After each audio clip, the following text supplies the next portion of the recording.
به خاطر اینمی قدر یک گپ چطور مؤمنه که الله متعال برش افتخارات نصیب میکنه میده و یا منوز خواست. اگر الله متعال در روز قیامت از ما سوال بکنه که تو خیلی بهتر بودی یا نه که یک عسکر امریکایی عقیده نداشت که با این محنت و زحمتم الله برای ما پاداش میده، محض مورد تمجید یا مدح کی قرار میگرفت؟ رادیو و تلویزیون و مردمش. انتها کی پس برون و بیرقکای خود بلند کنه، تظاهرات کنه، زنده باد زنده باد زنده باد. یک روز زنده باد بگو، برای من 1,000,000 دفعه زنده باد بگو، زنده باد میشم. اینی قدر است. لیکن امی عسکری امریکایی بین می قدر گپ به خاطر اینمی هدف اون خونی خدا بیداد. اما تو مسلمان الله متعال راه را برات بیان نکرده بود، افتخارات برات تشریح نشده بود، کجا بودی؟ خدمت دین خو بگذار که ولی در خدمت کفار قرار بگیری. او نه، او باز چطور شوه؟ او وقت باز به الله چی جواب انسان بگوید؟ به الله قسم سخت امتحانات الله متعال سر ما آمده رایست. هجوم کفار ببینی از هر طرف، یک ناحیه را بر ما نگذاشته، از طریق رادیو، از طریق تلویزیون، از طریق مجله، از طریق خبر، از طریق اینترنت، از طریق موبایل. امروز کم بدبختی نیست، کلگی ما و شما واره نیسته، بری موبایل های مردم ببین. دین روز در یک جای رفتم، نه جایش نامش هم نمیگیرم، در یک جای رفتم اینترنت کلاب بود، همینطور تیر میشدم. شما باور به الله بکنه یا 10 یا 15 جوان بود، کامپیوترایش مکمل دخترای لوچ بود.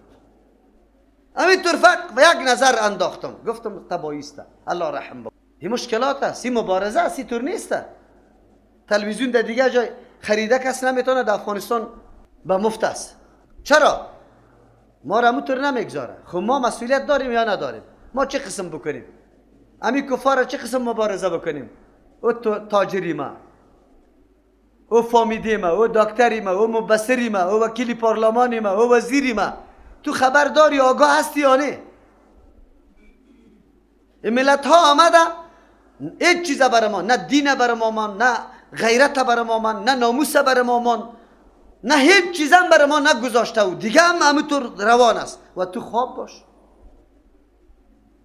ملاهای ما جمع شواجه ما حالا در مسجد ما را فلیه دیر میشه، نه ما نشه، نه میریم در جا خوف، حالا کلو هم و غمی ما در شکم است. شوی ختم است، پیسه را جمع کنی که انگور بخریم. باز پیسه را جمع میکنی انگور میخری. این ختمتان آخر نتیجهش همیسته. ختم به می خاطر بود که شما پیسه جمع کنی، انگور بخری، مسجد قوشخانه جور کنی، مهمانخانه غره پس باشه، تیپ چوا. اینی حالت مسلمان های ماست. اهداف عالی مسلمان های ما اینه نیست. بجای از اینکه قرآن ختم میشه سخت گریان بکنه، حالتی خود در یادش بیاره که یا الله این مصیبت بزرگ بیبی، ما در روز قیامت به تو چی جواب بگویم که نیروی کفر در وطن ما آمده، او حفاظتی مرا میکنه. جنگ خطی کی دارم؟ خطی کافر نه، خطی بچه کاکایم، خطی بیادرم. یک بیادرش در اردوی ملیست، یک بیادرش در سری کوست. همونطور نیست؟ دعا بکنی، عاجزی بکنی، شبای قدر است. از الله بخشش طلب کن که یا الله امی بی عزتی را از ما دور کن، غیرت پس الله برای ما اعاده کن. و جای ای عاجزی کردن الا شیرینی بخریم، انگور بخریم، شور ماشور هیا هوی در مسجد غره پس است، قصص است. در یک ختم خبر شدم، رفتم که او کراکریست، دیگاست، شامیانه چی میگه، این پرده هاست و چی خیرت است، چی گپ است، ختم است، چی میشه؟ اینجا نان پخته میشه، چی میکنه؟ دی خفتن، ولی خب ما نان خورده میره، ولی چی میکنه؟ این نان برای چی میخوره؟ مردم پیسه جمع کرده، امو شام که زن تفلکم دین روز یقین به الله بکنی، خو در یک جای در مارکت یک زن طفل و زن سوالگر نبود، حرفه‌ای و کسبی نبود، زنی خانه بود، قسم میخورد که در بیگاه در اولادایم چیز ندارم. مردم هم هر کدام کارتنای انگورو بگوی شفتالو هر چیزا گرفته تیر میشن، خو یک رپه به زن نمیدادن، یک رپه. یا از همون کارتنه که خود یک شفتالو برش میداد. میشینن لاف میزنن من ختم دارم. تو به الله چی جواب میگی؟ اونو سیاسر بود. ما چون که حقیقت دین ما کی میفهمیم؟ چرا خود فریب میدیم؟ وجدان خود فریب میدیم، ذهن خود فریب میدیم، عقیده خود فریب میدیم. شما باور به الله بکنید، عقیده خود فریب میدیم که این کارا بکنیم یا این کارا بکنیم. کدام میشه؟ ما در اولی رمضان گفتم آیا میتونیم دبل اجر بگیریم مثل که 2 روز روزه گرفته باشی؟ میتونیم بله. 1 روز افطاری را برای 1 روزه دار آماده کو، اجر دبل میگیری. 1 اجر روزی خودت است، 1 اجر روزی بدون از او که اجر از او کم شود، هو به هو اجر روزی از او را برای تو الله نوشته میکنه. کردیم دمی رمضان. وجدان خدا قطع وجدان منافقت، قطع دین خود، قطع عقیده خود منافقت، قطع الله منافقت، قطع مخلوق الله منافقت. صداقت کجاست؟ چی است؟ بله اگر ما در این را مبارزه نکردیم برادرها، اینی موقع ماست، اینمی میدان الله برای ما مساعد کرده که ما مبارزه کنیم، خدمت دین بکنیم، التزام به دین خود بکنیم، سری خود لازم کنیم دعوت. وگرنه الله فیکفر بها، اگر انکار میکنه ناسپاسی میکنه به این نبوت، به این نعمتا، هؤلاء گروه فقط وکلنا بها، یقینا ما موظف کردیم مقرر کردیم بها به اینمی دعوت، قومی را لیسو بها بکافرین که نمی باشه به این دعوت به این نعمتای الله ناسپاس نمی باشه، دیگر ما پیدا میکنیم. اما یا سخت سپاسگزار بودن. چرا؟ کل عمر خود مصرف نکرد. هر پیغمبر هر کدامش یک فیکفر بها هؤلاء، اگر این نعمت که رای ادامه دادن رای انبیاء علیهم السلام است، اگر این کار بکنن ناسپاسی بکنن از این امیرا هؤلاء نمی صحابه، فقط وکلنا یقینا ما موظف کردیم بها به این نعمت یا به این رای دعوت پیغمبرا قوما لیسو بها، یا قومی را که نمی باشه بالای نعمتا به کافرین ناسپاس دیگرم. لیکن صحابه ادا کردن وجدانن از خانه خبر نبودن. رای دعوت تا اینجا تا افغانستان هم خوب به خونی خود بر ما توحید رساند، عقیده توحید به خونی خود قربانی دادن تا اینجا رسید. در امتحان الله کامیاب شد. ما هم در امتحان قرار داریم، ما هم در امتحان سخت قرار داریم. یک طرف کافر است، نظام کفری است، جهان کفری است، جنگ صلیبی است، مسلمان ها کشته میشه، درد داده میشه، کل دنیای کفر یک طرف استاد است. حالات سوریه را ببینید، مصر را ببینید. یک نفر اگر در تظاهرات کشته میشد جامعه جهانی های الا مرسی بعد قانون مراعات نمیکنه، حالی 60 نفر 70 نفر کشته میشه در تظاهرات، کسی یادش نمیکنه. حالات مکمل مشاهده میکنیم. این هم موقع است. خب مسلمان به الله قسم اگه این فرقه واریت ها را گرفته بود، تو سلفیستی، تو اخوانی مسلمین هستی، تو انفیستی، تو شافیستی، نه با سالها کامیاب نمیشیم. این همی حالتی ماست، همین جنگ است، همین نفاق است، تا که پس به کتاب الله و سنت رسول الله صلی الله علیه و سلم رو نمیم، کلگی یک دست نشیم، نمیشه. موقع بر ما است همینطور. اولئک الذین هدی الله، این مردمایی بودن که الله برشان هدایت کرده بود. اشاره میکنه که هدایت در راه پیغمبران علیهم السلام است. هر کسی که در جستجوی هدایت باشه نمیتونه بدون راه پیغمبر هدایت نصیب شود. الله برات میگه اولئک الذین، این مردمایی بودن هدی الله که الله برشان هدایت کرده بود. پس چی بکو؟ فبی هداه مقتده، به هدایت از یادتون اقتدا بکن. در نقش و قدم همین مردم قدم بگذار. بدون رفتن برای پیغمبر هدایت نصیب آدم نمیشه. نظر و آرای هر کس که بگیری، از پدریت، از بابایت، از هر عالم بگیری که رای پیغمبر نباشه هدایت نصیبت نمیشه. یک آلی الله ترغیب میده پیغمبری خدا محمد رسول الله صلی الله علیه وسلم. اولئک الذین هدی الله، این مردمایی هستند که الله برشان هدایت کرده. فبهداهم، پس به هدایت از یا به طریقی از یا اقتده، تم اقتدا بکن. تم اقتدا بکن. خب آیا پیغمبر علیه السلام اقتدا بکنه به این پیغمبرها؟ چه رقم اقتدا بکنه؟ این در حقیقت بیان افضلیت پیغمبر صلی الله علیه و سلم است. هر پیغمبری بعدی از پیغمبری قبلی کرده صنفش بالاتر است. پیغمبر ما آخری صنف برای ازیسته. خب پیغمبر ما بر علاوه صفاتی که الله برای ازی خصوصی داده، دارنده صفات پیغمبران سابقه هم است. چرا؟ اقتدا به پیغمبران سابقه هم کرده. کدام خصلت‌های افتخارانه که الله به او پیغمبرات داده، با پیغمبر امام امو صفات امو افتخارات نصیب شده. از امو خاطر ما گفته میتونیم که پیغمبر ما جامع تمام صفات کیست؟ انبیاء علیهم السلام است. از امو خاطر افضل ترین شخصیت کی است بگوید؟ پیغمبر صلی الله علیه و سلم است. چه رقم؟ بله کدام تمام طریقه ها، روش ها، صفت ها، خصوصیت های انبیاء علیهم السلام پیغمبر صلی الله علیه و سلم جمع کرده. چه رقم؟ صبر و حوصله ادامه دار از نوح علیه السلام، طریقه استدلال ابراهیم علیه السلام، صبر به مصیبت های اسحاق و یعقوب علیه السلام، شکر داوود و سلیمان علیه السلام، صبر بر حسد یوسف علیه السلام که برادرش قطعش حسد کرد، قطع محمد رسول الله قومش حسد کرده، حتی کاکایش. کثرت معجزاتی که هارون و موسی علیه السلام، همچنان مقابله طاغوتا بسکیره از موسی علیه السلام، زهد و عبادت عیسی و یحیی علیه السلام، زکریا علیه السلام، همچنان صدق و راستی و واقعیت بخشیدن به تسلیمی دین الله متعالی اسماعیل علیه السلام، تضرع و عاجزی که یونس علیه السلام. کلی صفتا و خصلتا دا کی جمع شده؟ دا محمد رسول الله صلی الله علیه و سلم. دین ما جامع ترین دین است. پیغمبر ما فقط کلی خاصیت های انبیاء علیهم السلام دارا بوده.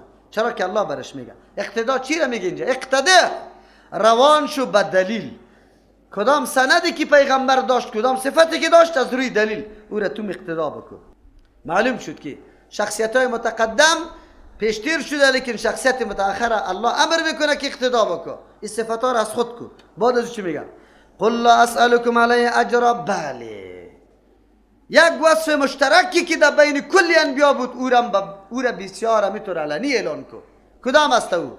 انبیا علیهم السلام دین الله را دعوت داده. چرا؟ فریضه بود، سر از ما مسئولیتشان بود که دین الله را، احکام الله را به مردم برسانه. چیزی را بگیره بس بگو، بر سر بازار اعلان بکو. چرا که موضوع مشترک در بین کل انبیا علیهم السلام است. یک پیغمبر نگفته که من اجر مزد میگیرم. اعلان بکن لا اسألكم علیه، ما نمیگیرم، درخواست نمیکنم علیه بالای تبلیغ قرآن. چرا؟ به خاطری که رساندن از این سر ما فرض است. علیه اجرا، پاداش نمیگیرم.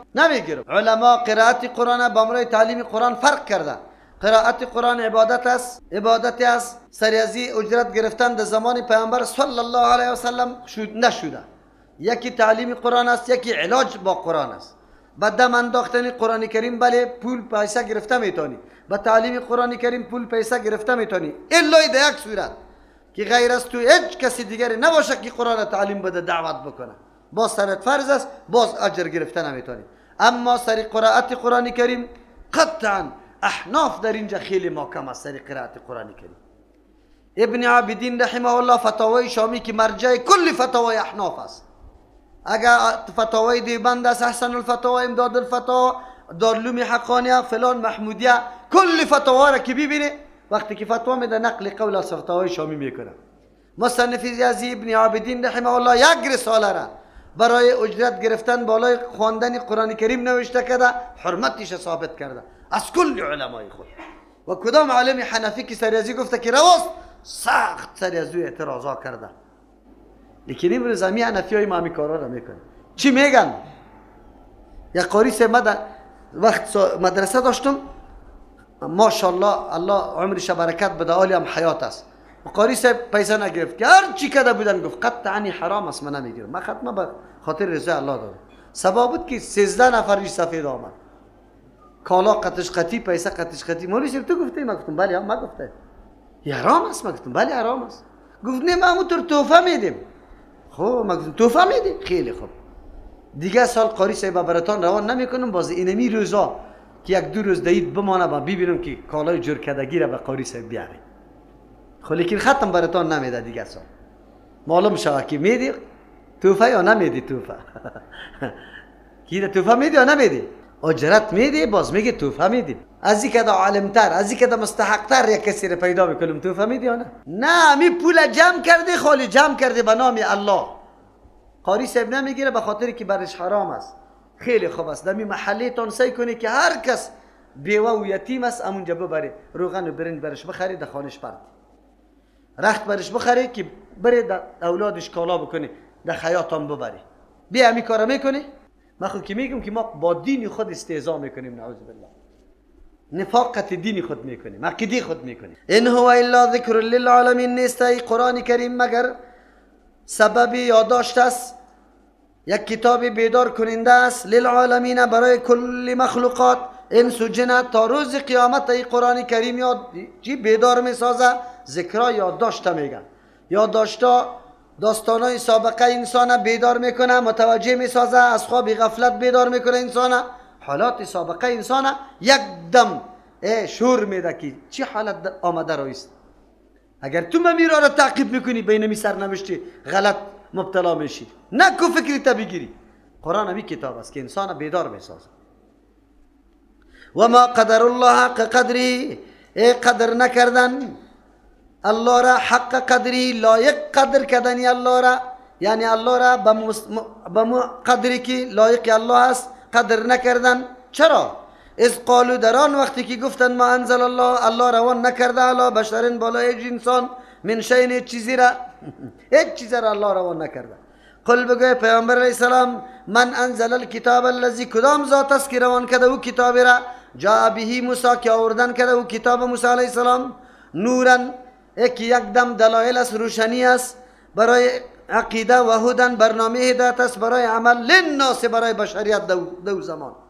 تجعلونه که شما میگردانی امی کتاب تورات قراتیسه ورق تبدونها اگر موافق خواهشتان باشه ورق پیش میکنه، و تخفون کثیرا اگر موافق خواهشایتان نیست و خلاف خواهش است او را پنهان میکنه. و علمتم بر شما تعلیم داده شده ما از طور علومی که مسائلی که لم تعلمو که شما نمیدانستی، انتم نه شما ولا آباکم نه پدرایتان. قل الله، یا خواست خجالت و شرمندگی جواب داده نمیتواند، تو برشان بگو که الله کتاب روان کرده. ثم ذرهم، وقتی که مردم ها با وصفی که با سواد است از روی حسد و عناد بازم نمیپذیره، بگذار یاره. ثم ذرهم، باز بگذار یاره، زمواریش تو ختم شد، دعوت برشان دادی، فی خوضهم دینمی مشغول مصروفیت هایشان، یلعبونه که همیطور وقتی خدا بگذارن بازی چه بکنه، هیچ چیز در دست خود نداشته باشه بگذارشان. در اینجا دو نظر است. یک نظر است این انتقاد و اعتراض یهود است بالای پیامبر علیه السلام در زمانی که در مدینه بود. سوره انعام خو مکی است، میگم یک آیت مدنی است. خواه پیغمبر علیه السلام بنابر حکمتا این آیت گفته که در اینجا قرار بده، اگر چی آیت چی است؟ مدنی است، چون یهود در مدینه بود و در اونجا گفته. با پیغمبر علیه السلام گفت کدام کتابی که تو دعوا داری از جانب الله سر ما آمده ما نمیپذیریم، الله هیچ کتاب روان نکرده. لیکن این گپ نادرست است. چرا اهل کتاب خو قائل به مطلق کتاب روان کردن بودن؟ چرا سریق تورات خود عقیده داشتن، میگه این کتاب الله است، اگر چی تعریفات و تغییرات آورده بودن. از او خاطر او صورت هم صورت مکی است، نه گپ از مشرکین است، گله از مشرکین است. مشرکین الله میگه قدری الله را نکردن، امور هم که لایق قدر بود. چرا؟ مشرکین در اینطور یک حالت زندگی تیر کرده بودن که خیلی دشوار، خیلی خشن، خیلی بدبخت، از نگاه عقیده، از نگاه اقتصاد، از نگاه اخلاق، که میدیدی بسیار پراگنده، پستره، پریشان، بدبخت زندگی بود.